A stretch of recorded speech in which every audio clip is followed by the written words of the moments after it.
বলছে না ওর কি হয়েছে, শুধু কাঁদছিল আর বলছিল তোদের সাথে আর দেখা হবে না। তুই তাড়াতাড়ি বল তো ওর আসলে কি হয়েছে। রানীর বাবা মা ওর বিয়ে ঠিক করেছে ওর মত না নিয়ে। কি বলতে পারিস, জোর করে বিয়ে দিয়ে দিতে চায়। কি বলছিস তুই? এ তো ভালো কথা নয়। ও তো পড়াশোনায় কত ভালো ছিল,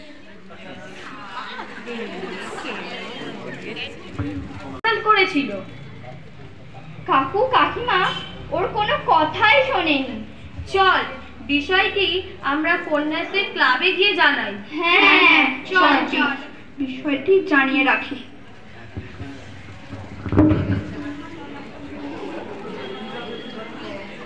শুনেছিস তো আজকে উপস্থিত হয়েছে।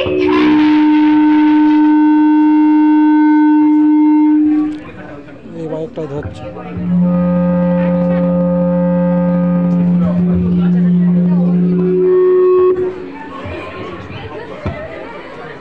আজকে আমরা কি কারণে এই জরুরি মিটিং এ উপস্থিত হয়েছি?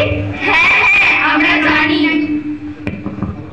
আচ্ছা, আমার মনে হয় আমরা একবার রানীর বাবা মার সঙ্গে কথা বললে হয় না? এই চল তো আমরা পুলিশে গিয়ে খবর দিই, না হলে চাইল্ড লাইনে কথা বলি। না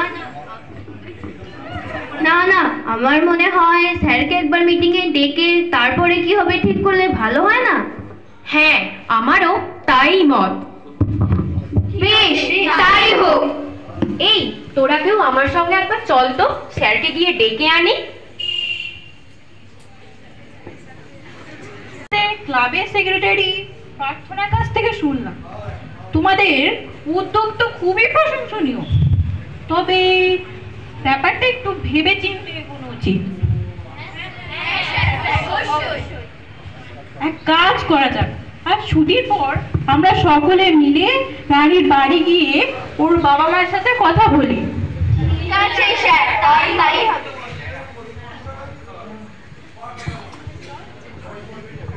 আপনারা রানীর বাবা মা, আপনারাই ওর ভালো সব থেকে বুঝবেন, কিন্তু ওর বিয়ের ব্যাপারটা আপনাদের একবার ভেবে দেখা উচিত বলে মনে হয় আমাদের।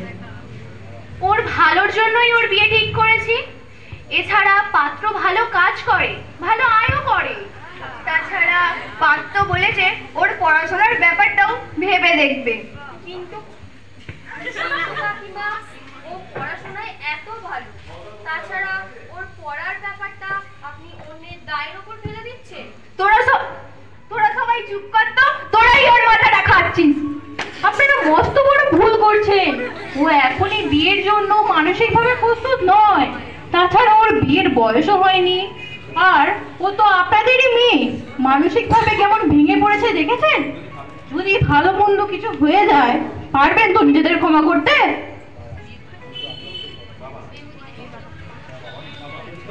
কিন্তু আমরা তো কথা দিয়ে ফেলেছি। আপনার মেয়ের কথা ভাবার থেকে যদি আপনি আপনার কথা দেওয়ার কথাই ভেবে থাকেন, তাহলে তো আমরা প্রশাসনের দ্বারস্থ হতেই বাধ্য হব। এছাড়াও চাইল্ড লাইন, বিডিও, পুলিশ সমস্ত জায়গায় খবর দিয়ে দেব। আপনারা দাঁড়ান, রানীকে সামনে ডেকে সবাই মিলে আমরা আলোচনা করি। হ্যাঁ তাই হোক, তবে রানীকে ডাকি। রানী, ও রানী। বাবা আমায় ডাকছো? আয় আয়, তোর সাথে এ বিষয়ে একটু আলোচনা করি। যাই বলো বাবা, আমি কিন্তু এখনই বিয়ে করব না। আমি এখনো পড়াশোনা করতে চাই। হ্যাঁ, তুমি এত ভালো সুযোগ, এমন ভালো ভালো ছেলে ছেড়ে তুমি এখন বিয়ে করতে চাও? হ্যাঁ বাবা, আমি আরো বেশি